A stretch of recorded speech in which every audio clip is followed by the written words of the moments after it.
1 Reis, capítulo 11. A idolatria de Salomão. Além da filha de Faraó, Salomão amou muitas mulheres estrangeiras, moabitas, amonitas, edomitas, sidônias e etéias, mulheres das nações de que o Senhor tinha dito aos filhos de Israel: não casem com elas, nem casem elas com vocês, pois perverteriam o coração de vocês para seguirem os seus deuses. A esta Salomão se apegou pelo amor. Tinha 700 mulheres, que eram princesas, e 300 concubinas, e suas mulheres lhe perverteram o coração. Sendo já velho, suas mulheres lhe perverteram o coração para seguir outros deuses, e o coração dele não era fiel ao Senhor, seu Deus, como havia sido fiel o coração de Davi, seu pai. Salomão seguiu Astarote, deusa dos Sidônios, e Milcom, abominação dos Amonitas. Assim, Salomão fez o que era mau aos olhos do Senhor, e não perseverou em seguir o Senhor, como Davi seu pai havia feito. Nesse tempo, sobre o monte que fica diante de Jerusalém, Salomão construiu um santuário a Quemos, abominação de Moabe, e a Moloque, abominação dos filhos de Amon. Assim, fez para todas suas mulheres estrangeiras, as quais queimavam incenso e ofereciam sacrifícios aos seus deuses. A ira de Deus contra Salomão. O Senhor se indignou contra Salomão por ter desviado seu coração do Senhor, Deus de Israel, que lhe havia aparecido 2 vezes, e ordenado que não seguisse outros deuses. Ele, porém, não guardou o que o Senhor lhe havia ordenado. Por isso o Senhor disse a Salomão: já que você procedeu assim e não guardou a minha aliança, nem os meus estatutos que lhe ordenei, vou tirar o reino de você e dá-lo a um dos seus servos. No entanto, por amor a Davi, seu pai, não farei isso enquanto você estiver vivo, mas durante o reinado do seu filho. Todavia, não tirarei o reino todo, darei uma tribo a seu filho por amor a Davi, meu servo, e por amor a Jerusalém, que escolhi. Os adversários de Salomão. O Senhor levantou um adversário contra Salomão, a saber, Hadade, o edomita, que era da linhagem real de Edom. Quando Davi esteve em Edom, Joabe, o comandante do exército, que tinha ido sepultar os mortos, matou todos os homens em Edom, porque Joabe ficou ali 6 meses com todo o Israel, até que eliminou todos os homens em Edom. Porém, Hadade fugiu para o Egito na companhia de alguns homens edomitas, dos servos de seu pai. Na ocasião, Hadade era ainda muito jovem. Partiram de Midian e foram até Parã, de onde levaram consigo alguns homens e chegaram ao Egito, a Faraó, rei do Egito, que deu a Hadade uma casa, e lhe prometeu sustento, e lhe deu terras. Hadade encontrou favor aos olhos de Faraó, tanto que este lhe deu por mulher a irmã de sua própria mulher, a irmã de Táfnis, a rainha.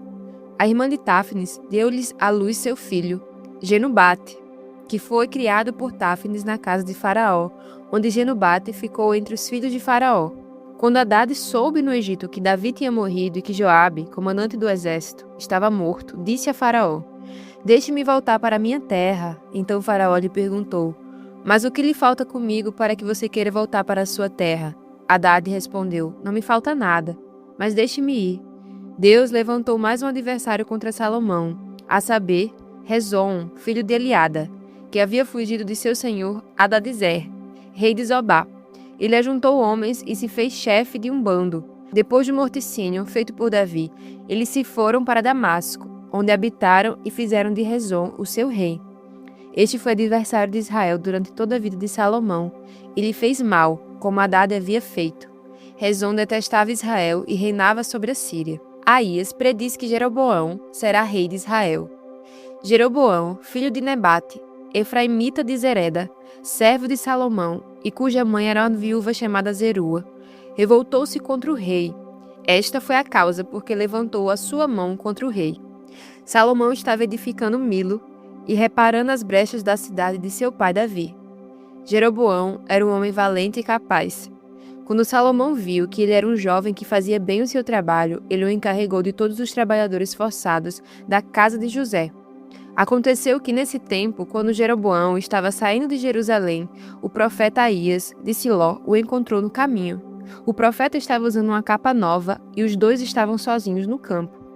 Aías pegou a capa nova que estava usando, rasgou-a em 12 pedaços e disse a Jeroboão: pegue 10 pedaços, porque assim diz o Senhor, Deus de Israel: eis que rasgarei o reino das mãos de Salomão, e a você darei 10 tribos. Porém, Ele terá uma tribo por amor a Davi, meu servo, e por amor a Jerusalém, a cidade que escolhi de todas as tribos de Israel. Porque Salomão me abandonou e se inclinou diante de Astorote, deusa dos Sidônios, diante de Quemos, deus de Moabe, e diante de Milcom, deus dos filhos de Amon. Ele não andou nos meus caminhos para fazer o que é reto aos meus olhos, a saber, para guardar os meus estatutos e os meus juízos, como fez Davi, seu pai. Porém, não vou tirar de Salomão o reino todo. Pelo contrário, farei com que ele governe durante todos os dias da sua vida, por amor a Davi, meu servo, que escolhi e que guardou os meus mandamentos e os meus estatutos. Mas da mão do filho de Salomão tomarei o reino, a saber, as 10 tribos, e as darei a você. E ao filho dele darei uma tribo, para que Davi, meu servo, tenha sempre uma lâmpada diante de mim em Jerusalém, a cidade que escolhi para pôr ali o meu nome. Quanto a você, eu o tomarei, e você reinará sobre tudo o que desejar a sua alma, e você será rei sobre Israel. Se você ouvir tudo o que lhe ordenar, e andar nos meus caminhos, e fizer o que é reto aos meus olhos, guardando os meus estatutos e os meus mandamentos, como fez Davi, meu servo, eu estarei com você, e edificarei uma casa estável, como edifiquei para Davi, e darei Israel a você. Por causa disso, afligirei a descendência de Davi, mas não para sempre. Salomão tentou matar Jeroboão, mas este se levantou e fugiu para o Egito, para junto de Sisaque, rei do Egito, e ali permaneceu até a morte de Salomão. A morte de Salomão. Quando aos demais atos de Salomão, a tudo o que fez e a sua sabedoria, não está tudo escrito no livro da história de Salomão? O tempo que Salomão reinou sobre todo Israel, em Jerusalém, foi de 40 anos. Salomão morreu e foi sepultado na cidade de Davi, seu pai, e Roboão, seu filho, reinou em seu lugar. Oséias capítulo 13. Castigo definitivo. Quando Efraim falava, havia tremor. Foi exaltado em Israel. Mas ele se fez culpado por causa de Baal e morreu. Agora pecam cada vez mais, e da sua prata fazem imagens de fundição, ídolos segundo o seu conceito, todos obra de artífices, e dizem, ofereçam sacrifícios a eles. Chegam até a beijar esses bezerros. Por isso, serão como a névoa da manhã, como o orvalho da madrugada, que logo desaparece, como a palha que o vento leva da eira e como a fumaça que sai por uma janela. Mas eu sou o Senhor, seu Deus, desde a terra do Egito. Portanto, vocês não conhecerão outro Deus além de mim, porque não há Salvador, a não ser eu. Eu os conheci no deserto, em terra muito seca, quando tinham comida. Eles se fartaram. Uma vez fartos, seu coração se encheu de orgulho. Por isso, se esqueceram de mim. Portanto, serei para eles como um leão, como um leopardo. Ficarei espreitando no caminho, como ursa, roubado dos seus filhotes. Eu os atacarei e lhes rasgarei o peito. Como leão, eu os devorarei ali mesmo, como um animal selvagem. Os farei em pedaços. A sua ruína, ó Israel, vem de você, e só de mim o seu socorro. Onde está agora o seu rei, para que o salve em todas as suas cidades? E os juízes, dos quais você disse, dê-me um rei e príncipes. Eu lhe dei um rei na minha ira, e o tirei de você no meu furor. As iniquidades de Efraim estão atadas juntas, o seu pecado está armazenado. As dores de parto virão, mas ele é filho insensato.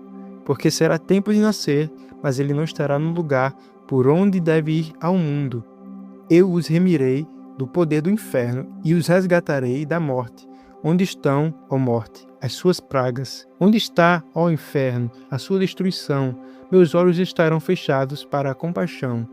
Ainda que Efraim dê frutos entre os irmãos, virá o vento leste, vento do Senhor, subindo do deserto. Ele secará a sua nascente e estancará a sua fonte. Ele saqueará o tesouro de todas as coisas preciosas. Samaria levará sobre si a sua culpa, porque se rebelou contra o seu Deus. Cairá a espada. Seus filhos serão despedaçados e as suas mulheres grávidas serão abertas pelo meio. Marcos capítulo 15, versículo 21. A crucificação de Jesus. No caminho, os soldados encontraram um homem chamado Simão, que vinha do campo para a cidade. Esse Simão, o pai de Alexandre e Rufo, era da cidade de Cirene.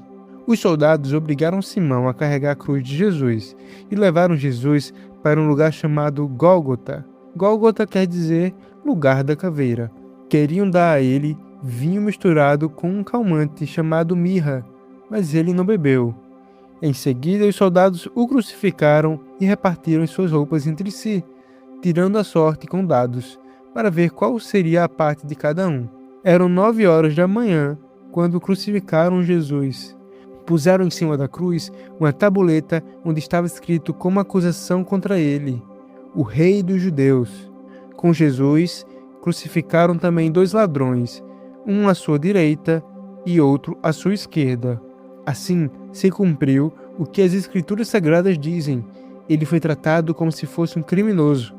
Os que passavam por ali caçoavam dele, balançavam a cabeça e o insultavam assim: Ei, você que disse que era capaz de destruir o templo e tornar a construí-lo em 3 dias, pois desça da cruz e salve-se a si mesmo.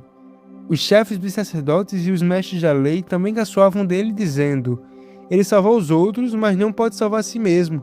Vamos ver o Messias, o Rei de Israel, descer agora da cruz e então creremos nele. E os ladrões que foram crucificados com Jesus também o insultavam: a morte de Jesus. Ao meio-dia, começou a escurecer, e toda a terra ficou 3 horas na escuridão. Às 3 horas da tarde, Jesus gritou bem alto: Eloi, Eloi, lema sabachthani. Essas palavras querem dizer: meu Deus, por que me abandonaste? Algumas pessoas que estavam ali ouviram isso e disseram: escutem, ele está chamando Elias. Alguém correu e molhou uma esponja com vinho comum, pôs na ponta de um bastão, deu para Jesus beber e disse: esperem, vamos ver se Elias vem tirá-lo da cruz. Aí Jesus deu um grito forte e morreu.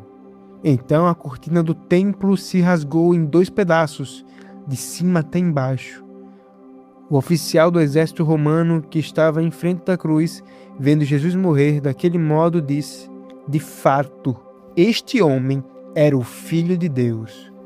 Algumas mulheres também estavam ali, olhando de longe. Entre elas estavam Maria Madalena, Salomé e Maria, que era mãe de José e de Tiago, o mais moço. Essas mulheres tinham acompanhado e ajudado Jesus quando ele estava na Galileia. Além dessas, estavam ali muitas outras mulheres que tinham ido com ele para Jerusalém. O sepultamento de Jesus. Já era quase noite quando chegou José, que era da cidade de Arimateia. Ele era um homem importante e fazia parte do Conselho Superior. José também esperava a vinda do reino de Deus. Era o dia da preparação, isto é, a véspera do sábado. Por isso José, tomando coragem, foi falar com Pilatos e pediu o corpo de Jesus. Pilatos ficou admirado quando soube que Jesus já estava morto. Chamou o oficial romano e perguntou se fazia muito tempo que Jesus tinha morrido. Depois de perceber a informação do oficial, Pilatos entregou a José o corpo de Jesus. José comprou um lençol de linho, tirou o corpo da cruz e o enrolou no lençol. Em seguida, pôs o corpo num túmulo cavado na rocha e rolou uma grande pedra para fechar a entrada do túmulo. Maria Madalena e Maria, a mãe de José, estavam olhando e viram onde o corpo de Jesus foi colocado.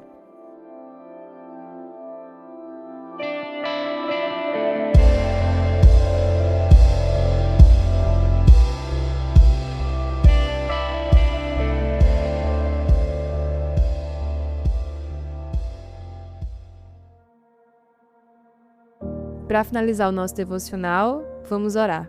Senhor, obrigada por mais um dia, obrigada, Senhor, por tudo que o Senhor tem feito, por tudo que o Senhor fez por nós naquela cruz, Pai. Obrigada porque o Senhor é um Deus de milagres, um Deus que cumpre as suas promessas, Senhor.